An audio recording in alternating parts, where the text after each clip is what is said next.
দেখিছে মই এতিয়া উপস্থিত আছো 94 সংখ্যক শংকৰী সংঘৰ যি অধিৱেশন স্থলী যোৰহাটৰ মৌবন্ধাত হ'বলৈ গৈ আছে অহা 6, 7, 8, 9 ফেব্ৰুৱাৰী। গতিকে মই স্থানত উপস্থিত আছো। ইয়াৰ সকলোবিলাক পৰিৱেশ আপোনালোকক দেখাবলৈ চেষ্টা কৰিম। গতিকে আপোনালোকে শেষলৈকে ভিডিঅ'টো চাই থাকিব বুলি আশা ৰাখিছো। অধিৱেশনস্থলী একেবাৰে হাইৱে কাষতে লাগি আছে, যিটো দেৰগাঁও যোৰহাটৰ যিটো হাইৱে একেবাৰে কাষতে লাগি আছে। আপোনালোকৰ কোনো অসুবিধা নহয়, আপোনালোকে সুন্দৰকৈ আহিব পাৰিব। আৰু এখন দেখিছে মেইন তোৰণখন, যিখন বৰ্তমান পূৰ্ণ গতিত কাম লাগি আছে আৰু এটা সজীৱ ৰূপ পাবলৈ গৈ আছে। মৌবন্ধা এৰালতলী পথাৰ, এইখন আপোনাৰ বৈষ্ণৱ পণ্ডিত সোণাৰাম চুতীয়া ক্ষেত্ৰ হয়। আৰু এইখন দেখিছে এখন পথাৰ, কি ধুনীয়াকৈ ব্লক ইটা দি ৰাস্তা তেওঁলোকে নিৰ্মাণ কৰিছে। আৰু এইফালে আপোনালোকক মই দেখাবলৈ চেষ্টা কৰিম, এইটো এটা নামঘৰ তেওঁলোকে নিৰ্মাণ কৰি আছে। এইটো দেখিছে খুব ধুনীয়া এটা নামঘৰ। এইবিলাক দেখিছে নাৰিকলৰ পুলি, তামোল পুলি, ফুল পুলি তেওঁলোকে আনি ইয়াত ৰোপণ কৰিছে, মানে এটা সজীৱ ৰূপ দিবলৈ গৈ আছে। আপোনালোকে ইয়াত দেখিলেই আপোনালোকৰ চাই থাকিব মন যাব, ইমানেই সুন্দৰকৈ তেওঁলোকে এখন গাঁও নিৰ্মাণ কৰিছে ইয়াত। এইটো দেখিছে নামঘৰটো ইমান সুন্দৰকৈ নিৰ্মাণ কৰি তুলিছে, যেন আপুনি দেখিলে এনে লাগিব যে ইয়াত বহুত দিনৰ আগৰ পৰাই যেন এই নামঘৰটো ইয়াত আছে, ইয়াত যেন আগৰ পৰাই ইয়াক প্ৰতিষ্ঠা কৰা হৈছে তেনে লাগিব। কিন্তু একেবাৰে নতুনকৈ তেওঁলোকে নিৰ্মাণ কৰি তুলিছে, খুব ধুনীয়াকৈ ইয়াক খেৰেৰে চাইছে, খুব এটা সজীৱ ৰূপ দিবলৈ চেষ্টা কৰিছে। আৰু এয়া দেখিছে মেইন থাপনাখন, মেইন থাপনা ভাগি মানে ইমান ধুনীয়াকৈ ইয়াত প্ৰতিষ্ঠা কৰি তুলিছে। মানে এটা সজীৱ নামঘৰ স্থাপন কৰিবৰ কাৰণে যিখিনি যাৱতীয় নিয়ম নীতিৰ মাজেৰে এটা নামঘৰ প্ৰতিষ্ঠা কৰা হয়, গতিকে সেই সকলোবিলাক নিয়ম নীতিৰ মাজেৰে তেওঁলোকে এই নামঘৰটো স্থাপন কৰিছে। দেখিছে এইজন মানুহক অলপ চিনি পোৱা যেন লাগিছে। সদায় টিভিত দেখি থকা এজন মানুহ প্ৰাণজিৎ গগৈ দা, এওঁক লগ পাইছো আজি। এওঁৰ পৰা অলপ কিবা জানিব বিচাৰিম। আপোনাক কিবা এটা বনাই থকা দেখিলো ইয়াত। ঘৰ চাংঘৰ বুলি কয়, সেই চাংঘৰ ভাগেই মানে নিৰ্মাণ কৰি থকা হৈছে।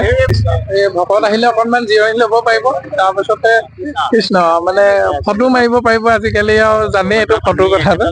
এইবিলাক যিবিলাক শিবিৰ বনাইছে মানে মানুহবিলাক আহি ইয়াত থাকিব পাৰিব। হয় হয়, ইয়াত ভকত মানে থাকিবৰ বাবে এইবিলাক নিৰ্মাণ কৰা হৈছে। গতিকে ভকতে যাতে সকলো ফালৰ পৰা সুবিধাখিনি পায় আৰু সেইখিনি ব্যৱস্থা কৰা হৈছে। এনেই মানুহৰ সমাগম আপোনাৰ কিমান হ'ব নিচিনা লাগিছে? কিমান হ'ব যেন লাগিছে সেইটোতো অনুমান কৰিব পৰা নহ'ব।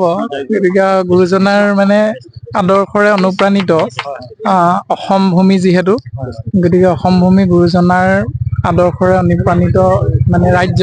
গতিকে ইয়াতো আৰু কিমান ভকত হ'ব তাৰ একো সীমা সংখ্যা নাই। আৰু বিশেষকে যোৰহাট জিলাৰ বিষয়টো অসমত একেবাৰে ওলাই থাকে। বিশেষকে অসমৰ মানে শিক্ষিত স্থান বুলি ক'লে যোৰহাট জিলাৰ কথাটোৱে আহি পৰে। গতিকে সেইফালৰ পৰা আমি সভাৰ ওচৰত সেৱাভাগ নিবেদন জনোৱা হৈছে। কৃষ্ণ জয় গুৰু। ঠিক আছে, আপোনাক লগ পাই বহুত ভাল লাগিলে, লগ পাম পিছতো। ঠিক আছে। ইয়াত দেখিছে মোৰ পিছফালে পূৰ্ণ গতিত কাম চলি আছে। ইয়াত মেইন পথাৰ হয়, পথাৰ যদিও তেওঁলোকে একদম ব্লক ইটাৰ দি ৰাস্তা নিৰ্মাণ কৰি দিছে। সেই পিছফালে দেখিছে যিটো মেইন ডাঙৰ মণ্ডপটো, সেই মণ্ডপটোলৈকে মানে তেওঁলোকে ৰাস্তা নিৰ্মাণ কৰিব। দেখিছে পূৰ্ণ গতিত কাম চলি আছে।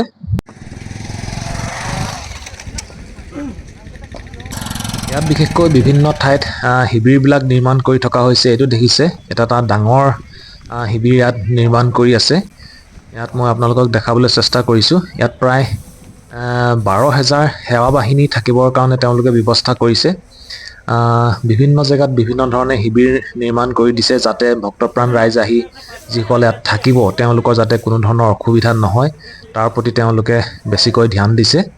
এইফালে দেখিছে, এইফালেও এই খেৰেৰে 200টাকৈ শিবিৰ নিৰ্মাণ কৰি থকা হৈছে। দেখিছে কিমান ধুনীয়াকৈ নিৰ্মাণ কৰি দিছে। ইয়াত ধুনীয়াকৈ মানে বিভিন্ন যিবিলাক আঞ্চলিক গোট আছে, আঞ্চলিক শাখা আছে, সেই শাখাবিলাকে ইয়াত বিভিন্ন ধৰণে মানুহ থাকিব পৰাকৈ শিবিৰবিলাক নিৰ্মাণ কৰি দিছে। প্ৰায় 200টা শিবিৰ বুলি জানিব পাৰিছোঁ। দেখিছে খুব সুন্দৰকৈ তেওঁলোকে নিৰ্মাণ কৰিবলৈ চেষ্টা কৰিছে। এখন সজীৱ পূৰ্ণাংগ গাঁও তেওঁলোকে ইয়াত এটা আৰ্হি দাঙি ধৰিবলৈ চেষ্টা কৰিছে। গছ পুলিয়ে হওক বা ফুল পুলিয়ে হওক, তামোল পুলিয়ে হওক, সকলোবিলাক এখন মানে বাৰীত যি ধৰণৰ বস্তু থাকে সকলোবিলাক তেওঁলোকে ইয়াত দিবলৈ চেষ্টা কৰিছে।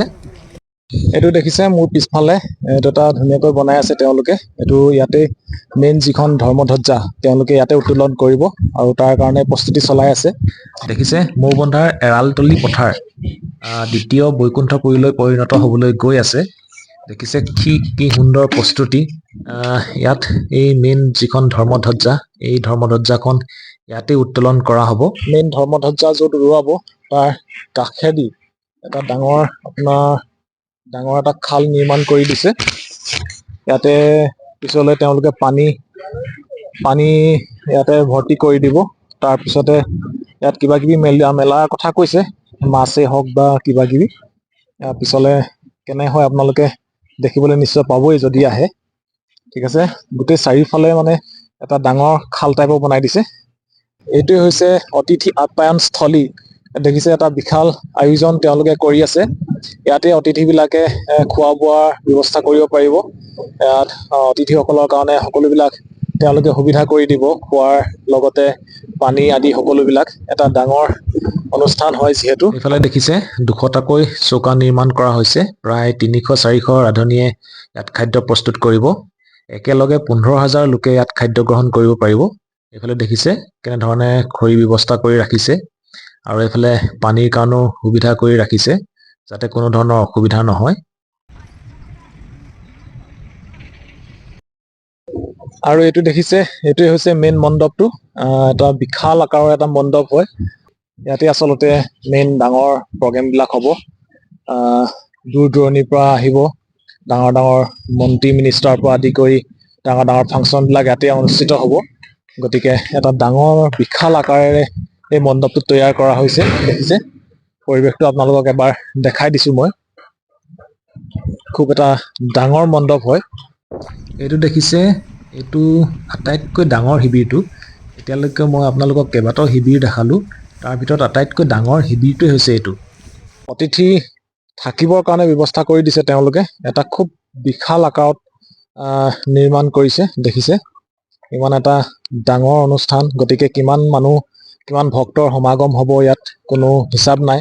গতিকে তেওঁলোকে সেই ভক্তসকলক থাকিবৰ কাৰণে কিছুমান ঘৰ নিৰ্মাণ কৰি দিছে। মই আগতো আপোনালোকক দেখাই আহিলো।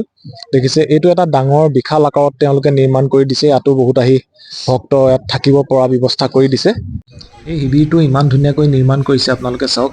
মানে সকলো ফালে বেৰা দি দিছে। ইয়াত ফুলনি বাগিচা হ'ব, গছ পুলি ৰোপণ কৰিছে। এটা বেলেগ ধৰণৰ এটা ৰূপ দিবলৈ গৈ আছে। দেখিছে সকলোৱে কামে বনে লাগি গৈছে। ইমান ধুনীয়াকৈ বেৰাবিলাক দিছে, ইয়াত গছ পুলি ৰোপণ কৰিছে। এটা ধুনীয়া পৰিৱেশ হয়। দেখিছে তাৰ ভিতৰৰ পৰিৱেশটো আপোনালোকক দেখাই দিছো। এটা ডাঙৰ এৰিয়া হয়। ইয়াত যাতে কোনো ধৰণৰ ভক্তপ্ৰাণ ৰাইজে অসুবিধাৰ সন্মুখীন নহয় তাৰ ওপৰত ইয়াত ব্যৱস্থা কৰা হৈছে। আৰু দেখাবলৈ আপোনালোকক বহুতেই আছে। দেখিছে ইমান ধুনীয়াকৈ এটা ৰূপ দিবলৈ গৈ আছে। ইফালে দেখিছে এটা ধুনীয়াকৈ এটা নামঘৰ বনাই দিছে, যাতে ইয়াত যিসকল ভক্ত থাকিব তেওঁলোকে পোনেই ওলাই আহি নামঘৰত ভাগি যেন সেৱা ল'ব পাৰে। তেনেকুৱা এটা ব্যৱস্থা কৰি এই নামঘৰ ভাগি ইয়াত স্থাপন কৰি দিছে। দেখিছে যিসকল ভক্তপ্ৰাণ ৰাইজে এই অধিৱেশনলৈ আহিম বুলি ভাবিছে তেওঁলোকৰ কাৰণে অলপমান আভাস দিবলৈ চেষ্টা কৰিলো। আজিলৈ ভিডিঅ'টো ইমানতে শেষ কৰিছো। যদিহে আপোনালোকে ভিডিঅ'টো চাই ভাল পালে তেনেহ'লে লাইক কমেণ্ট শ্বেয়াৰ কৰিব বুলি আশা ৰাখিছো। আৰু যিসকলে মোৰ চেনেলটোত নতুনকৈ ভিজিট কৰিছে তেওঁলোকে যদিহে ফেচবুকত চাই আছে তেনেহ'লে ফ'ল' কৰিব বুলি আশা ৰাখিছো। আৰু যদি ইউটিউবত চাই আছে তেনেহ'লে ছাবস্ক্ৰাইব কৰিব বুলি আশা ৰাখিলো। ধন্যবাদ।